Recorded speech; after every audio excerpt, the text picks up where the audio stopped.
Buenas noches, bienvenidos a Sala de Prensa de Caracol. Ahora a las 8 en punto nos conectamos para hablar de la noticia internacional del día: el descalabro electoral de la izquierda en España en los comicios municipales y regionales de este domingo. El gobierno de coalición del Partido Socialista de Pedro Sánchez y las otras formaciones de izquierda perdieron ante el Partido Popular de derechas, que se alzó como el gran triunfador de la contienda. Le sacó cerca de 761.000 votos de diferencia al PSOE. El PP obtuvo unos 7 millones de votos y el PSOE 6.200.000. Esta mañana el presidente del gobierno, Pedro Sánchez, dobló la apuesta, convocando elecciones generales anticipadas. Ya no serán en diciembre, sino el 3 de julio. Una decisión que ha tomado por sorpresa a muchos en España, pero que desde ya analistas y observadores señalan como una estrategia.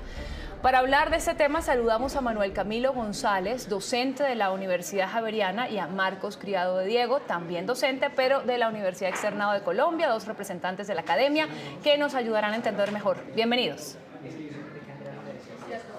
Muchas gracias. Un saludo muy especial para todos. Bueno, empecemos con el resultado de las elecciones de ayer. ¿Qué nos dicen hoy? Empiece, por favor, profesor Marcos. Bueno, el resumen de los resultados electorales es un poco el que ha hecho usted en la presentación de la nota. Ha habido un triunfo del Partido Popular, que es el partido más votado con diferencia, y una derrota tanto del Partido Socialista como de sus socios parlamentarios en el Gobierno Nacional. Lo que ocurre es que los resultados dependen un poco desde el punto de vista desde el que se miren. Porque si uno los mira desde el punto de vista del poder territorial, el castigo para el Partido Socialista es altísimo, porque pierde 6 de las 10 comunidades autónomas que gobernaba, va a gobernar exclusivamente en 14 capitales de provincia frente a las 27 en las que puede gobernar el Partido Popular, e incluso dentro de las 4 comunidades autónomas en las que es el partido más votado, únicamente en una va a gobernar con mayoría absoluta, que es en Castilla-La Mancha. En Asturias podrá reeditar el pacto de gobierno que tenía hasta ahora, y en Canarias, pues depende de lo que haga Coalición Canaria, si pacta con el PP o si pacta con el Partido Socialista.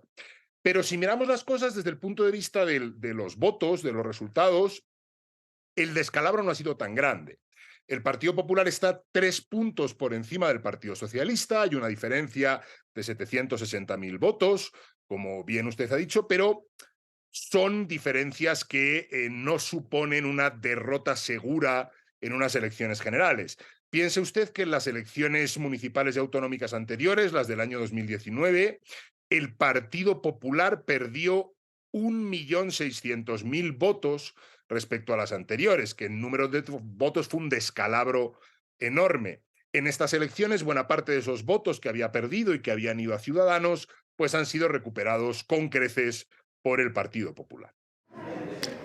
Profesor Manuel, si bien tiene toda la razón el profesor Marcos cuando nos dice que el descalabro no ha sido tan fuerte en materia de votos, sí lo es en materia de control territorial y, digamos, de alguna manera en algunos lugares muy sensibles, ¿no? Eran bastiones de la izquierda que ahora pasan a manos de la derecha. ¿Cómo lo ve usted?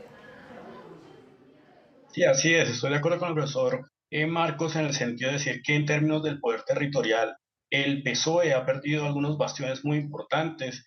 Digamos que en ese sentido se resiente mucho esa movilización que hubieran tenido los varones electorales en cada una de estas provincias. Pero si uno lo mira en términos longitudinales, es decir, hacia años atrás, en las elecciones pasadas, pues obviamente lo que vemos es que el PSOE simplemente ha perdido un par de porcentajes de votos. Y eso no representa, al final de cuentas, que el PSOE esté muerto en esta contienda electoral.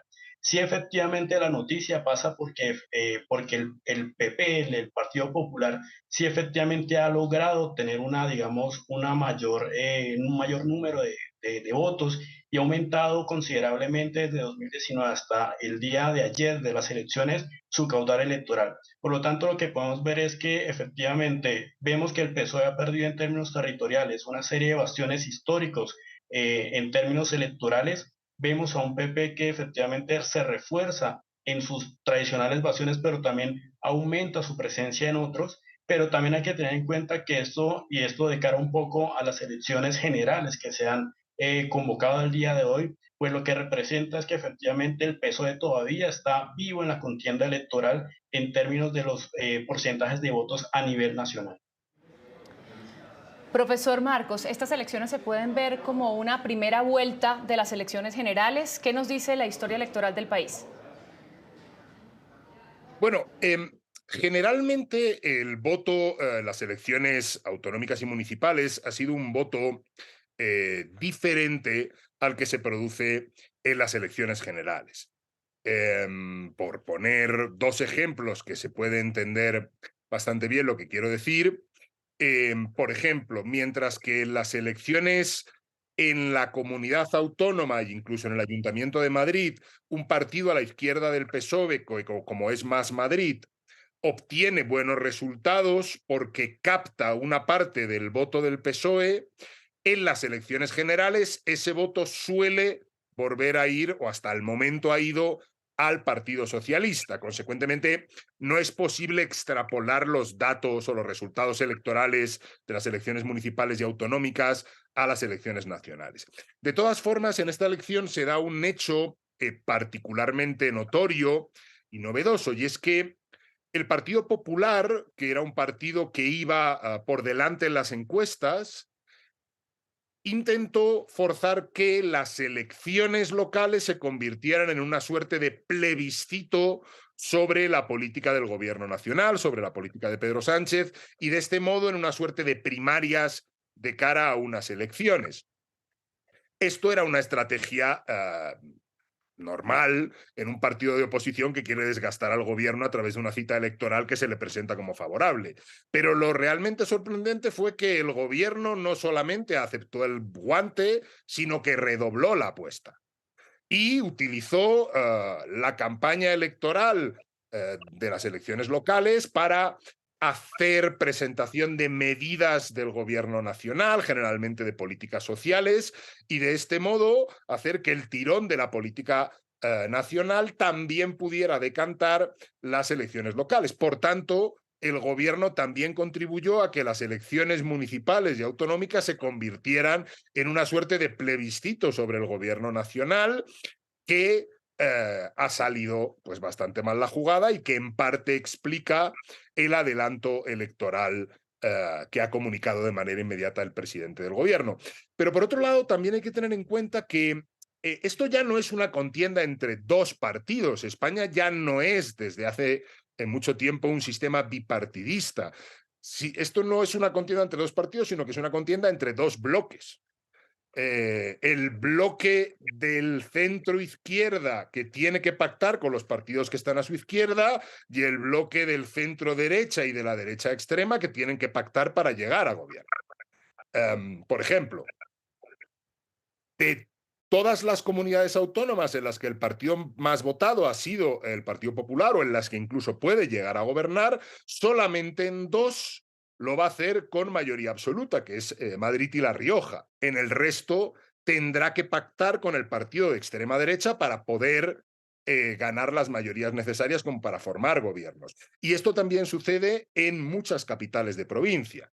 El gran problema que ha tenido el Partido Socialista es que la amalgama de partidos que están a su izquierda y que forman parte de la coalición de gobierno han tenido muy bajos resultados electorales porque en muchas ocasiones no han conseguido el número de votos suficientes para pasar la barrera electoral. Por ejemplo, en Valencia, el actual vicepresidente del gobierno no ha llegado a obtener el 5% de los votos y, por tanto, no podrá formar parte de las nuevas Cortes Valencianas que se han elegido. Profesor, bueno, precisamente ahora que ya estamos adentrándonos un poco en este adelanto de elecciones por parte de Pedro Sánchez, que como bien decíamos al inicio, muchos han ponderado como una estrategia bien pensada o un movimiento rápido. Escuchemos primero qué dijo el jefe del gobierno español esta mañana, sorprendiendo a muchos en España. Buenos días. Seré breve y trataré también de ser muy claro. Acabo de mantener un despacho con Su Majestad el Rey, en el que he comunicado al jefe del Estado la decisión de convocar un Consejo de Ministros esta misma tarde para disolver las Cortes y proceder a la convocatoria de las elecciones generales en uso de la prerrogativa que la Constitución atribuye al presidente del Gobierno. La convocatoria formal de las elecciones aparecerá publicada mañana, martes, en el Boletín Oficial del Estado, de forma que los comicios se celebrarán el domingo 23 de julio, de acuerdo con los plazos que establece. Profesor Manuel, veíamos a Pedro Sánchez, como decíamos ahora, redoblando la apuesta, pasando un poco de la defensiva a la ofensiva. ¿Qué cree que lo lleva? Digamos, ¿cuáles son esas motivaciones detrás de esta decisión? Bueno, creo que hay dos motivaciones. Primero, el adelanto de las elecciones, la convocatoria de unas elecciones generales para julio, tiene un mensaje para la izquierda y es que efectivamente como la gran derrotada, sobre todo los socios de la coalición del PSOE, todo lo que tiene que ver, por ejemplo, con Podemos y otros partidos que resultaron al final de cuentas muy afectados por las elecciones municipales y autonómicas, el mensaje es: hay que sumarse para que efectivamente, si el gobierno tiene que continuar, pues debe partir sobre la idea de que tienen que ir unidos a esas elecciones generales. Pero por el otro lado, el mensaje a la derecha es hacia estos partidos, por ejemplo, el Partido Popular y el Partido Vox, especialmente, y es acelerar el ritmo de la campaña, toda vez que lo que se busca es que estos acuerdos entre el partido de centro derecha y el partido de extrema derecha tal vez lo que generen es una fractura, incluso no solamente dentro de los mismos miembros de los partidos que a veces se niegan a llegar a pactos con los partidos más extremos, sino también en el electorado. Es decir, es tratar de generar una contradicción muchas veces de que los votantes y los electores que han votado por la derecha más moderada, pues se sientan defraudados potencialmente de los posibles pactos que pueda tener el Partido Popular con Vox. Esto ya de alguna forma ya ha generado de alguna forma una serie de, digamos, de resquemores, porque hay facciones dentro del partido que efectivamente se niegan a pactar con Vox porque saben que eso puede afectar de alguna forma la coherencia y tal vez lo conseguido en estas elecciones municipales, pero también hay otras facciones que quieren de alguna forma adentrarse con una coalición con Vox. Entonces, el mensaje, por un lado, es hacia la izquierda para ir unidas a estas elecciones generales y obviamente salvar el gobierno, mantener el gobierno, pero por el otro lado también es una estrategia para explotar las contradicciones entre una extrema derecha que va en ascenso y una centro derecha que lo que ha ganado al final de cuentas es una elección y lo que busca es que efectivamente los pactos electorales que surjan después de estas elecciones pues no terminen afectando su gobernabilidad y obviamente su popularidad a futuro. Profesor Marcos, veíamos a Núñez Feijóo, al presidente del PP, pues el gran triunfador de la contienda, decir que Pedro Sánchez de alguna forma quería opacar el triunfo con esta convocatoria anticipada a elecciones, que ciertamente hoy en buena parte del mundo, después de ese boom de los resultados electorales, de lo que se habló principalmente fue de la convocatoria a elecciones. Antes el PP tenía 6 meses por delante para alimentar esa narrativa contra el sanchismo y ahora tiene menos de 2 meses. ¿Usted cree que eso estaba, por supuesto, dentro de los cálculos de Sánchez? Pero sin ningún lugar a dudas. Aparte, es una jugada que refleja muy bien la carrera política de Pedro Sánchez, del presidente del gobierno, que siempre ha sido un hombre de apuestas muy decididas y muy arriesgadas. Las hizo cuando se negó a abstenerse en la investidura de Mariano Rajoy en el año 2016, lo que provocó una crisis del partido que le obligó a dimitir como secretario general. Volvió a presentarse a las primarias y ganó. Lo demostró cuando, nada más vencer la moción de censura contra Rajoy en abril de 2019, convocó elecciones y en este caso le salió bien la jugada, aunque él no lo entendió así. Decidió repetir elecciones en noviembre de 2019 y en este caso la jugada le salió mal, porque tuvo peores resultados de los que había tenido en la elección anterior. Por tanto, digamos que arriesgar, hacer apuestas altas es una característica de la carrera política de Pedro Sánchez que en este momento vuelve a reeditar y consigue, en primer lugar, que la noticia del día ya no sea solamente la victoria en las elecciones del Partido Popular, sino también el adelanto electoral y que, por tanto, buena parte de los esfuerzos ya no se centran en el análisis de la derrota, sino en la proyección de qué puede ocurrir en las elecciones generales, lo cual es ya una ganancia. Por otro lado, yo creo que la intención del adelanto electoral no es modificar el marco narrativo que yo creo que está muy instalado. Es decir, desde prácticamente la moción de censura del año 2018, la derecha española y sus terminales mediáticas, los medios que replican y potencian el discurso que se quiere desarrollar desde esta opción política, comenzaron un proceso de deslegitimación del gobierno a partir del hecho de que pactara con partidos nacionalistas e independentistas. Y además también convirtieron un gobierno democrático en una suerte de régimen personalista bajo la calificación de sanchismo. Y entonces se impuso este proceso de deslegitimación del sanchismo que en la retórica del Partido Popular y del partido de ultraderecha Vox consiste en la derrota del sanchismo, ¿no? Y este es el imaginario que está instalado y que yo creo que estas elecciones han demostrado que ha tenido una enorme capacidad de movilización. Y lo que no ha existido es una movilización de los votantes de izquierda, produciéndose una contradicción extraña y difícil de explicar, y es que tanto el gobierno nacional como muchos gobiernos municipales y autonómicos tienen políticas públicas que tienen una fuerte valoración en las encuestas por parte de los ciudadanos, pero en cambio esto no ha conseguido movilizar al electorado de izquierdas para intentar equiparar o al menos amortiguar la victoria del Partido Popular y el crecimiento en votos de Vox, que también se ha producido y que no hemos comentado. Entonces yo creo que lo que están pretendiendo desde la Moncloa es plantear una situación en la que al votante de izquierda se le plantea el dilema de o me movilizo y voy a votar ya, aunque no esté plenamente de acuerdo con la coalición de gobierno que se ha llevado a cabo, o la alternativa que tengo es un gobierno en coalición entre el PP y Vox. Y luego también, por otro lado, como señalaba mi compañero de análisis, bueno, lo que se intenta es coartar lo que es una deriva que puede llevar a una mayoría absoluta o al menos una mayoría mucho mayor del PP en unas elecciones generales. Si nosotros hacemos algo que no se debe hacer, pero que es inevitable, que es traspasar los resultados de las elecciones municipales como si se trataran las elecciones generales, a día de hoy, con estos resultados electorales, el Partido Popular y Vox no obtendrían mayoría absoluta para obtener el gobierno nacional. Y en cambio el Partido Socialista, reeditando los pactos, tanto la coalición como los pactos de legislatura que ha tenido durante estos 4 años, sí podría llegar a gobernar. Y consecuentemente de lo que se trata es de aprovechar esta situación, que siendo mala, no es tan mala como la que podría llegar a producirse si se dilatan más los tiempos.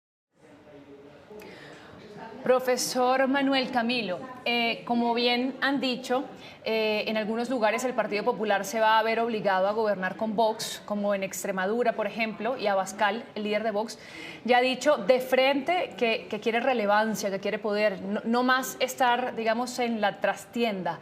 ¿Esto qué significa para la política española? Bueno, primero que todo decir que efectivamente los partidos de ultraderecha, radicales, populistas, ya están empezando a tener, digamos, una suerte de acogida electoral por parte de muchos países. España, en este caso, es el caso que nos trae a esta discusión y efectivamente el que Vox, al final de cuentas, no se erija como el principal partido de España, pero sí un actor de veto muy importante a la hora de conformar los gobiernos autonómicos y los gobiernos municipales, ya dice mucho de qué tanta influencia puede tener en la formación de un gobierno a nivel nacional en las elecciones generales, llegado el caso de que obviamente el Partido Popular en coalición con Vox llegue a ganar, digamos, estas elecciones. Por el otro lado hay que decir efectivamente que el partido Vox lo que busca al final de cuentas es tratar de derechizar mucho más la derecha, de alguna forma en el sentido de endurecer muchas medidas, sobre todo relacionadas con la migración. Y obviamente eso es tal vez el punto de contradicción, el punto de discusión más importante, el dilema, se podría decir, que tiene el Partido Popular a la hora de enfrentarse a estas elecciones generales, toda vez que efectivamente los electores, los votantes, han decidido votar por una opción moderada de derecha.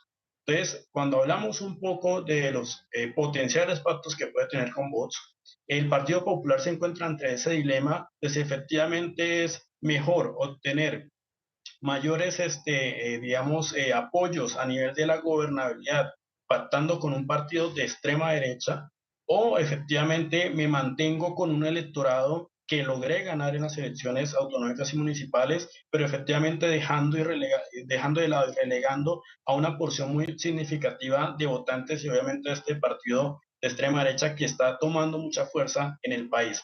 De lo que vemos un poco es, primero, ese ascenso que no es un fenómeno nuevo en Europa, es un fenómeno que está llegando incluso a muchos países de otras latitudes, por ejemplo América Latina, y por el otro es que efectivamente el gran dilema y tal vez el sabor amargo de la derrota, de la victoria del Partido Popular es esa, que tiene que después de haber ganado muchos de los, de los votos en estas elecciones, se verá obligado a negociar con un partido de extrema derecha que efectivamente, digamos, genera muchas polémicas y muchos rechazos entre varios sectores de la sociedad española. Entonces, obviamente lo que tenemos es eso. Tenemos ese gran dilema para el Partido Popular, pero también es un fenómeno muy en ascenso en Europa y en especial en España.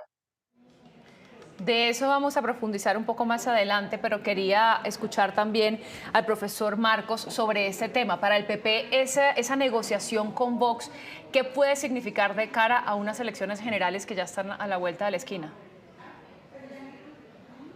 Bueno, el Partido Popular ha sido enormemente poco claro, particularmente su líder, Feijóo, muy poco claro sobre cuál es la política del partido respecto a Vox.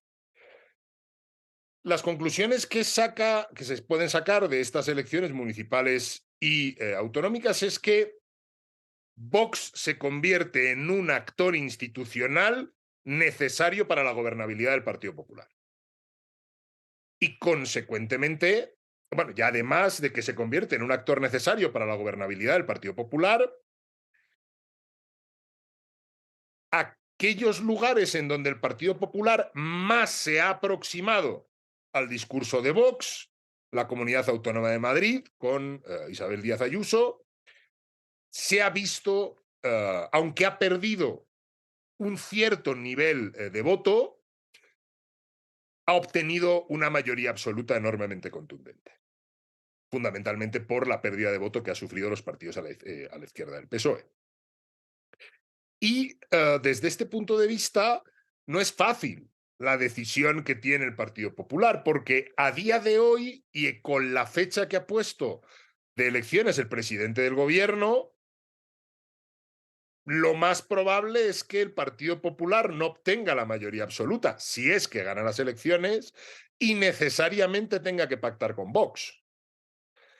Vox se ha demostrado un socio incómodo, en el sentido de que no acepta las reglas mínimas de la discusión política y realiza declaraciones públicas que ponen en problemas a los gobiernos a los que pertenece.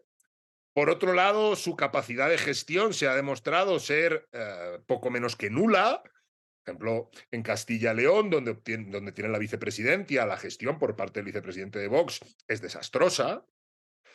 Y por otro lado, tienen un discurso difícilmente compatible con el contexto de la Unión Europea en donde se integra España, porque es un discurso fundamentalmente antiderechos, de señalamiento de determinadas minorías débiles, como pueden ser los menores inmigrantes no acompañados, las personas LGTBIQ+, incluso un discurso contrario al feminismo y a los avances de los derechos de las mujeres, y esto hace enormemente incómodo tener que gobernar con ellos, al menos para un sector del Partido Popular que se considera un partido europeísta, integrado en las instituciones y en los partidos europeos, y que por tanto no está dentro de este tipo de discursos. Pero lo que ocurre es que dentro del Partido Popular también están los que están muy próximos a estos discursos, porque en el fondo la fragmentación de la derecha española fue convertir en tres un partido único, que era el Partido Popular,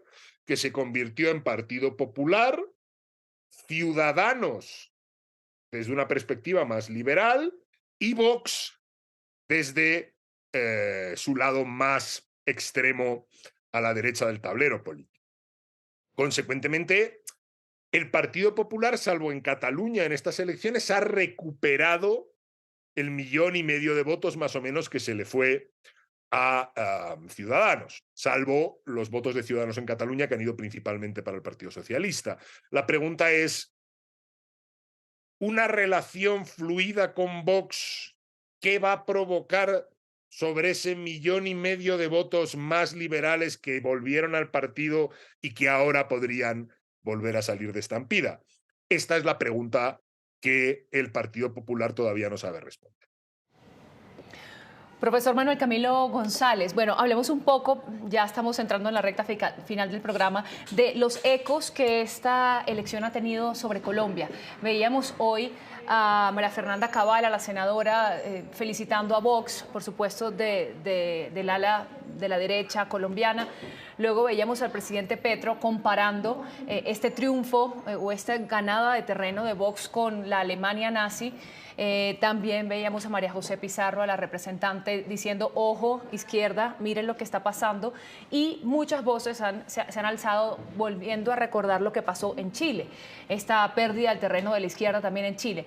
¿Cómo digamos, esto tiene ecos en nuestro país y realmente qué tanto podríamos estar hablando de un viraje a la derecha, inclusive tomando banderas como las que nos decía ahora el profesor Marcos, como la migración, la crisis económica, cómo estos problemas o estas situaciones están enriqueciendo esa opción? Bueno, primero hay que decir que efectivamente lo que pasa en España es totalmente distinto a lo que pasa en Colombia. Creo que en ese punto hay que poner muy claro que efectivamente tenemos en España un sistema que, si bien no es bipartidista, sí es muy bipolar, en el sentido un poco de que tenemos los partidos muy definidos en una lógica muy polarizada. Tenemos unos partidos muy a la izquierda y en la izquierda, pero también otros que están en la derecha, pero muy definidos. En Colombia no tenemos básicamente esos, digamos, ese escenario muy bien definido. Hay partidos que efectivamente sí se ubican a la derecha, y otros que están a la izquierda, pero tenemos un cúmulo de partidos que efectivamente juegan en el centro y que son muy fluidos. Muchas veces se mueven hacia la izquierda, muchas veces se mueven a la derecha, y efectivamente eso también se ve relacionado cuando vemos los famosos pactos de gobernabilidad que efectivamente permiten a los gobiernos de turno tener un margen a la hora de gobernar. Segundo, yo siento que temas como por ejemplo la migración no es un tema que efectivamente mueva o moviliza mucho a los votantes en América Latina, por lo tanto, digamos, en el caso colombiano. Pero sí efectivamente hay otros temas como el tema de la seguridad, endurecer, generar políticas de mano dura. Eso sí, digamos, puede tener mucho eco en nuestro país, y eso lo estamos viendo en otros países de América Latina, como por ejemplo El Salvador. Y tercero, siento yo que suele ser muy, digamos, exagerado por parte del presidente Petro, pues, digamos, comparar, digamos, este ascenso, digamos, paulatino que tiene Vox con lo de la Alemania nazi. Hay que recordar un poco, digamos, también el contexto de, digamos, de Alemania en los años 20, que no es total, o sea, que no se asimila en nada a lo que está sucediendo, digamos, en el día de hoy. Entonces, siento yo que efectivamente lo que ha hecho, digamos, el presidente Petro es exagerado. Hay que tener en cuenta, digamos, las particularidades de cada caso, pero efectivamente hay que decir también que hay temas, por ejemplo, el tema de la seguridad, sobre todo teniendo en cuenta que América Latina es un continente, y sobre todo en Colombia con la lógica del posconflicto, pues vemos que el crimen organizado, pues digamos, ha tenido mucho ascenso.